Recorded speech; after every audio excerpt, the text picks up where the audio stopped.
promoting dialogue. It's May Day in Dakar, 1 o'clock in Abuja. Good afternoon, and many thanks for staying tuned to West Africa, Democracy Radio, broadcasting on 94.9 FM and worldwide on wadr.org. Welcome to Newslink. Here are the top stories. Senegal's President Diomaye Faye travels to France today in his first official trip outside Africa. Liberian returnees protest over non-payment of reimbursement by the government. The first and foremost one are our care and the resettlement package that were allotted for us, that we were told that when you come are going to help to distribute out to the returnees that their homes were destroyed in Ghana so that they can use that to resettle themselves and their family. Fire outbreak at Child's Depot in N'Djamena causes deaths and damage of state properties. And Ghanaians hit the streets of Accra in protest against decision to sell off 60% shares in some national hotels to a minister of state. And we will never sit down to let this happen. Ghanaian youth, this is the time.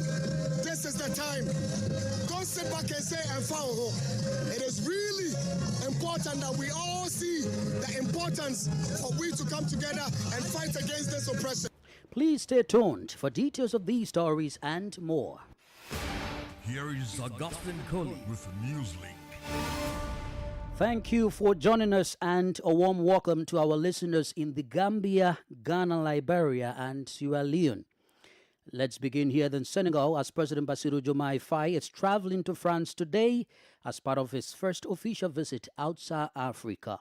Faye, who was inaugurated on April 2, will take part in the Global Forum for Vaccine Sovereignty and Innovation, which aims to give Africa more sovereignty to address the mental health crisis on the continent. The summit is scheduled for Thursday, June 20 in Paris. Eche Atisu has more details. President Diomaye Faye's office said after the event, the head of state will be invited to lunch by his French counterpart, Emmanuel Macron. Senegal and France have historically maintained strong political and economic relations. However, Faye, a left-wing Pan-Africanist, has insisted such partnerships should be mutually beneficial. It will be recalled in May that Senegal's Prime Minister, Ousmane Sonko, said the country's wish to determine its path was incompatible with the entrenched presence of foreign military bases on Senegalese soil. Already, the French government plans to reduce the number of soldiers stationed in West and Central African nations, including Senegal. Paris is reducing the number of soldiers posted to Senegal from 350 to around 100. These and other subjects will be discussed during the one-on-one meeting between Senegal's new head of state and Emmanuel Macron on the sidelines of a 20 June summit in Paris on vaccine production in Africa. Macron also intends to raise with him the delicate issue of Dakar repaying debts owed to a handful of French companies such as Eiffage. The French construction giant has been demanding payment of the bill, estimated at around 150 million euros for several months now. Eche Atisu reporting there. We continue in Senegal as the seizure of illicit drugs and fake medical products continues to increase. In a press release published on Tuesday, the General Directorate of Senegalese Customs announced a series of drugs confiscated last weekend. While calling for an intense fight against illicit drug trafficking, the custom authorities said investigations are ongoing into the seizure of these narcotic substances. Oge Oberika has more. According to the press release, 264 strips of cocaine were seized last Saturday by the Commercial Customs Brigade of Moussala, a subdivision of the Kédougou region in the southeast of Senegal. The 306 kilograms of merchandise was discovered hidden in a refrigerated truck which was traveling on the Kédougou-Moussala axis from a neighboring country. Commercial custom agents put the market value at 24,530 million CFA francs, over $40 million. On the same day, 18 kilograms of cocaine was also intercepted at the terminal of Blaise Diagne International Airport in Diaz near Dakar. Customs officers at the airport noticed the illegal substance in a suspicious suitcase. The suitcase, which contained the drug, worth 1,440 million CFA, over $2 million, was part of a batch of unaccompanied baggage coming from a country bordering Senegal and destined for a country of the European Union.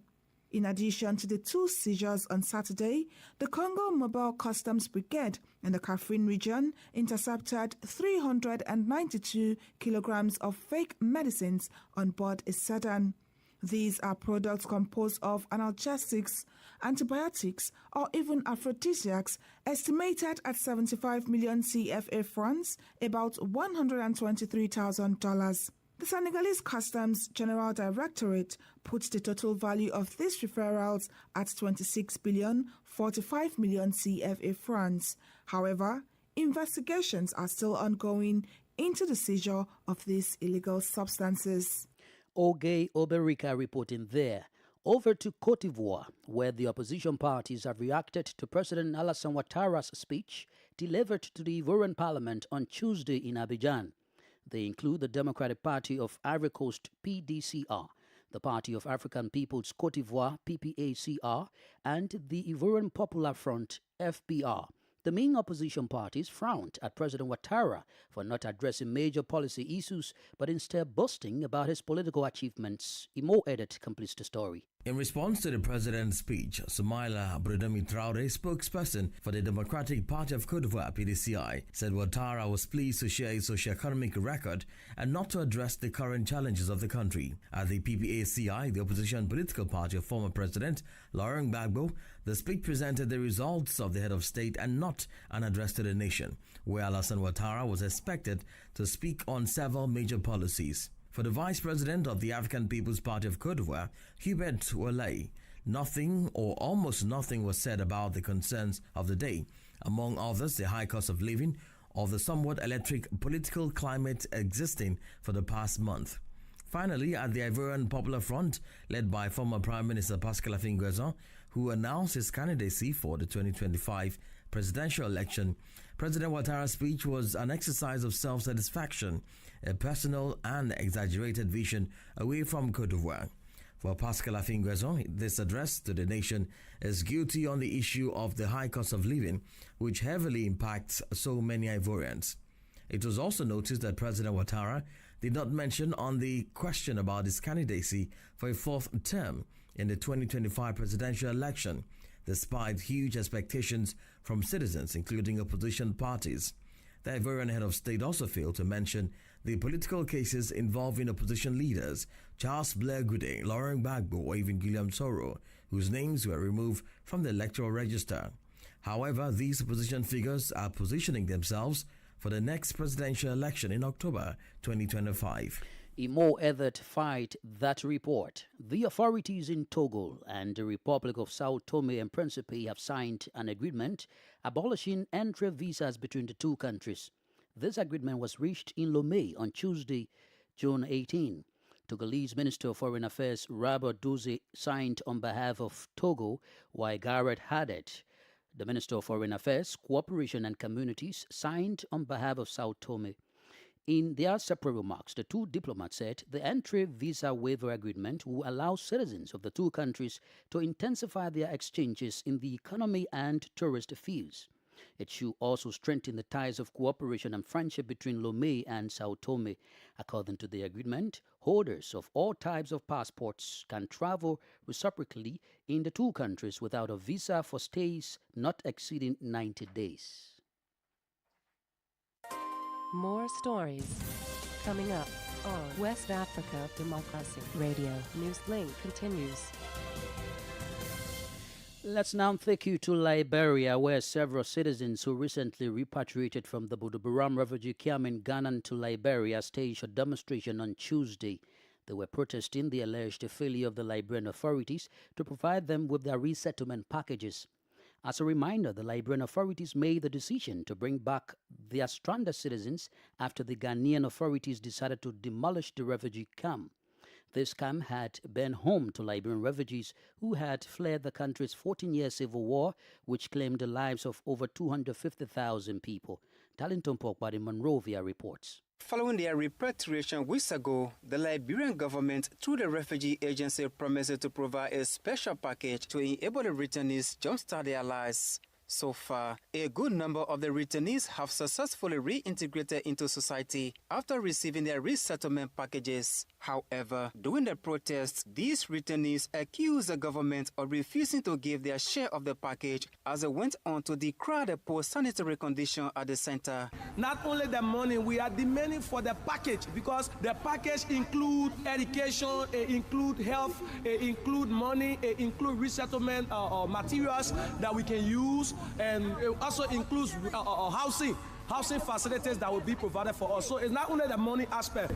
We have many concerns, but the first and foremost one are our care and the resettlement package that were allotted for us, that we were told that when you come, are going to help to distribute out to the returnees that their homes were destroyed in Ghana so that they can use that to resettle themselves and their family. But since the arrival of the returnees, we have not seen any improvement. Despite the allegations, the head of the Liberia Refugee Repatriation and Resettlement Commission, Patrick Owuzi, clarified that efforts have been exerted to ensure the smooth reintegration of all the returnees. Certificate people receive senior father, you have come to Liberia, you have been officially home to your family people. They will use them as a voucher to process your payment.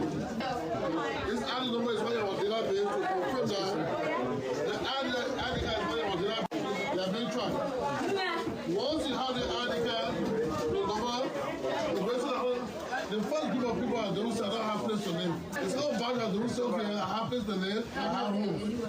So, we feel that those who have homes and place to go, they do now have a book here, For now, many are appealing to the aggrieved returnees to remain peaceful as the authorities secure funding for their reintegration. For Newslink on West Africa Democracy Radio, I'm Darlington Popper in Monrovia. Similarly, scores of Ghanaians, including members of parliament and traditional leaders, on Tuesday hit the streets of the capital, Accra, to mount pressure on President Akufo-Addo and the relevant authorities to halt the proposed sale of the 60% Social Security and National Insurance Trust stake in 4 hotels to Minister of Agriculture Brian Ajepon's Rock City Hotel. The protest, led by the North Tongu MP Samuel Okuzeto, also had in attendance members of the organized labor and the people of La, where 2 out of the 4 hotels are located. WADR's Nadi Titi reports. The protest lasted for over 4 hours, with participants defying the scorching sun to send a clear message to the government: hands off our hotels. The protesters took to the streets clad in red and black, wielding placards, chanting songs and expressing their displeasure at the proposed sale, among other issues. What procurement processes do they follow for a sitting member of parliament and a sitting minister of state to benefit from information that is sacred for anyone to contest for procurement processes? This is a violation of ethical rules. And we will never sit down to let this happen. Ghanaian youth, this is the time. This is the time. Don't sit back and say, it is really important that we all see the importance for we to come together and fight against this oppression.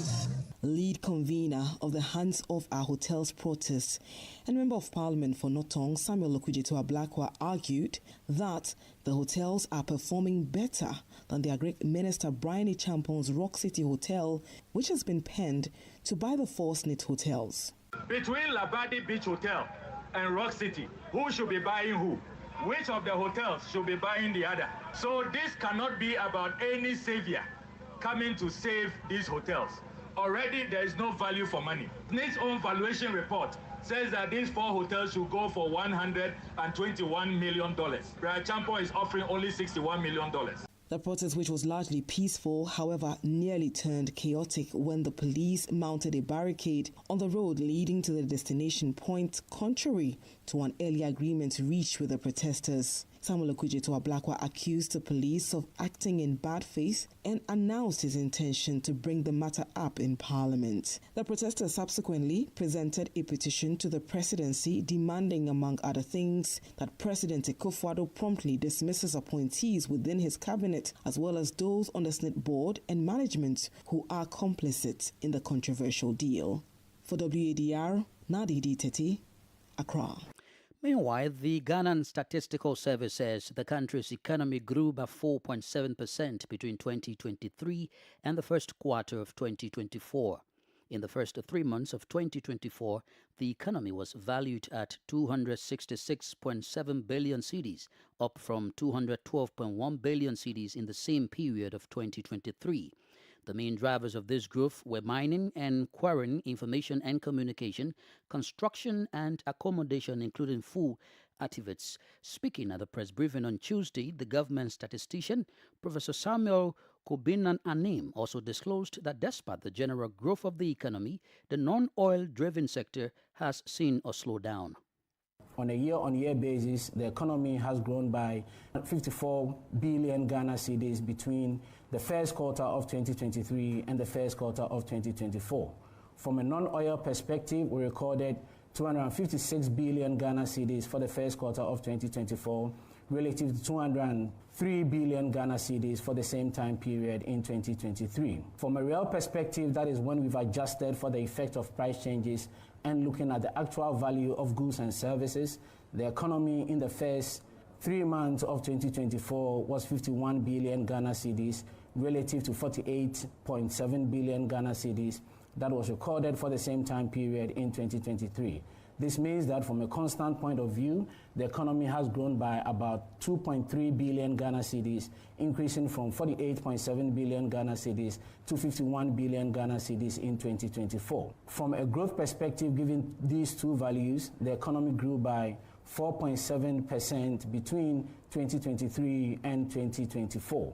This indicates a 1.6 percentage point increase in the growth rate in the economy, as the economy between 2022 and 2023 grew by 3.1% relative to 4.7% that the economy grew in the first quarter of 2024.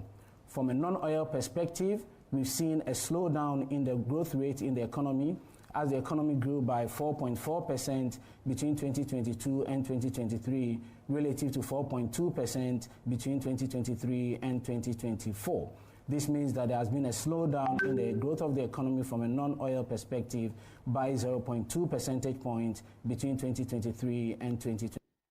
He's Professor Samuel Kobinan Anim, Ghanan's statistician. Just before we recap, let's take you to Chad, where a fire outbreak occurred a few kilometers away from the country's main international airport on Tuesday, killing some people, damaging properties. There were images of spent artillery shells that fell in people's homes. A resident said his neighbor, a shopkeeper, was killed after a shell hit him. Rose Kamara Cates has the details. The authorities in Chad said on Wednesday that the explosion at the military ammunitions depot caused deaths and triggered frantic efforts to put out the fire and treat the injured. It occurred late Tuesday in the N'Djamena depot as thick smoke covered the clouds in the Central African country. Chad's President Mohamed Debi Itno posted some remarks on Facebook, expressing peace to the souls of the victims, sincere condolences to the bereaved families, and speedy recovery to the injured. Residents in the area panicked, thinking the explosion was an armed attack, said resident Usman Muhammad. Meanwhile, the security and health agents deployed in the area ensured the situation was brought under control. The government spokesperson Abdurrahman Kulamala also urged residents to stay calm. In the meantime, the cause of the explosion has not yet been established. Rose Kamara Cates reporting there. You are listening to Newslink here on West Africa Democracy Radio, broadcasting from Dakar, Senegal. Here is a reminder of our top stories. Senegal's President Diomaye Faye travels to France today in his first official trip outside Africa. Liberian returnees protest over non-payment of reimbursement by the government. Fire outbreak at Chad's depot in N'Djamena causes deaths and damage of state properties. We do have the press review, guest interview, and sports update. Please stay with us. West Africa Democracy Radio. It's you speaking. Remember, we are also streaming live on Facebook, WADR English Service, and on YouTube at WADR. In Nigeria, the President of the Senate, Senator Godswill Akpabio, says the change of the national anthem will contribute to the reduction in banditry in the country. Nigeria recently changed its national anthem from Arise, O Compatriots to the newly re-adopted anthem Nigeria We Hail Thee, after President Ahmed Tinubu signed into law the bill to revert to the old national anthem, which was dropped by a military government in 1978. This is the newspaper review. Stay abreast and find out what the top stories are in your country. This is the newspaper review. The newspaper review. Let's now join Nadia Tete in Accra for the newspaper review. Let's find out what the dailies are reporting. We'll start off with the Daily Graphic. The front page, demonstrators urge president to halt sale of SNIT hotels. Also here on the front page, reversing external age dependency. Prioritize higher education. That's according to Lord Paul Boateng. He is a member of the UK House of Lords. Economy grows 4.7% in first quarter, and that will be it for the Daily Graphic newspaper. Now to the Ghanaian Times newspaper. World Bank approves $250 million for energy sector and provides $10 million grants to help improve service delivery. Other stories here on the front page of the Ghanaian Times newspaper. Economy grows to 4.7% in first quarter in 2024. That's according to the Ghana Statistical Service.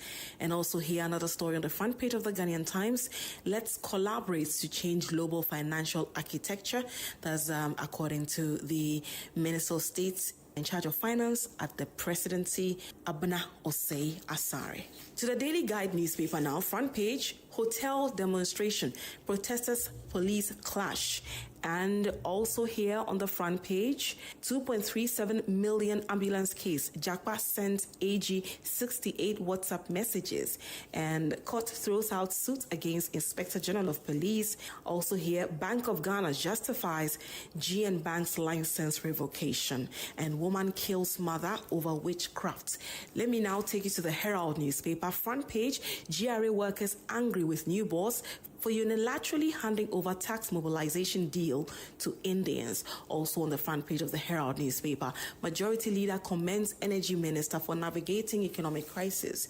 And another story here, State Witness accused of concealing crucial evidence in Opuni trial. Other stories on the front page of the Herald newspaper, Sancho Kofi Akpafulolobi and Likpe case judge unhappy with EC lawyers' persistent absence. And the final story here on the front page of the Herald newspaper, police injure protesters against sale of SNIT hotels to NPP cronies. That will be it for the newspaper review segment with me, Nadidi Tete, coming to you from Accra. It's back to you in the studio. Thanks to Nadidi Tete for the newspaper review. Politics, analyses on major news, social matters, and all. This is A Guest. This segment of the news takes us to Cote d'Ivoire, where the opposition political class reacts the day after President Alassane Ouattara's speech to the nation. In front of Parliament Tuesday, the Ivorian head of state took stock of the state of the nation, taking the opportunity to take stock of his achievements. Alassane Ouattara still maintains uncertainty around his candidacy for the next presidential election scheduled for October 2025. WADR speaks with Nouridine Oye Ole, an Ivorian journalist and political analyst, regarding the reactions to President Ouattara's speech. You know that you should never forget that at the end, Ouattara made politics a chess game. And so everything is militarized. I think he wanted to stay the master of the game. The master of the game because, you know, almost all the opponents have already declared themselves, more or less, the opposition parties to their weapons. In this case, he has had a kind of pressure that didn't allow him to say his name so that he could represent himself. I think that he wanted to stay out of the game and not give the impression that he was under someone's pressure.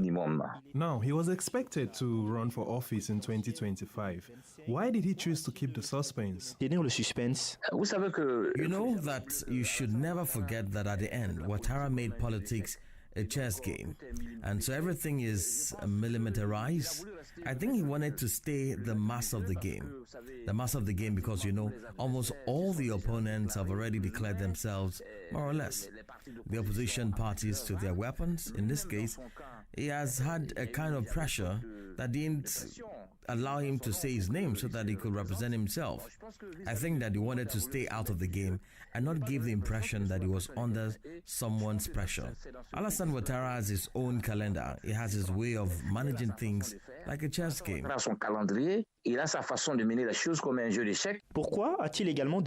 Why do you think he also decided not to mention the question of Laurent Gbagbo, Charles Blé Goudé and Guillaume Soro, important political actors who have already positioned themselves for the 2025 presidential election, but who are at the same time negotiating their reintegration on the electoral list and their respective condemnations in Côte d'Ivoire? The opponents also expected, especially at the level of Laurent Gbagbo, said something about an amnesty law that would allow him to be a candidate. The supporters of Soros also expected something in that sense that would allow the amender to participate in the political life. But yes, it's the status quo. So I think he keeps his pressure on everyone, and that he says that his protocol told him that apparently everyone is on it. And Rivimpu says, no, don't be on it. It will be for the next time. You see, it's a game. Alassane Ouattara, to understand him, is a master of the game. And I think he is still the master in his way of doing politics. It's true. It surprises everyone. But it's Alassane Ouattara for you. Alassane Ouattara has drawn up a report that he congratulated himself on. Given the current political context, where he has a form of a boulevard in front of him, is it that, as in 2020, we will have to wait to see him present himself for a fourth mandate at the last minute? It's 50-50 to see him come back. 50 also to see him, I would have said. Withdraw the political view. I think that, as you can see, the weight of the age is being felt. It is obvious that physically it is not going to play in his incompetence. As you said, the result of this policy, if he plans it, I think he's ready to leave. But what will decide is the physical condition. Is he physically fit to fill for 5 more years? I think that is what will be the determining factor. So we are in the expectation. We have 50% of the chances to see him come back, or 50% of the chances to see him withdraw from the political life. Ivorian journalist and political analyst Nuruddin Oye Ole in conversation with Afa Abubakar, voiced in our studio by Imo Edet. Now, in the world of sports, Sevilla has announced the signing of Nigerian international Shedira Ejuke on a free transfer. This is the Spanish side's first acquisition for the 2024-2025 La Liga season. It has been reported. The details of the contract has not been disclosed. Ejuke first moved to Europe in 2017 when he joined Norwegian Vålerenga. The Nigerian forward impressed during the 2-year sitting, scoring 15 goals in 59 appearances. We have come to the end of this edition of Newslink here on West Africa Democracy Radio, broadcasting from Dakar, Senegal. Thank you for listening, and many thanks to Christian Mukidi and David Vincent for the technical assistance. Do interact with us via our social media platforms, X, formerly Twitter, Instagram at WADR News, and on Facebook, WADR English Service. I am Augustine Cully. Good afternoon. And many thanks to you for listening to Newslink via Hot 104.3 FM.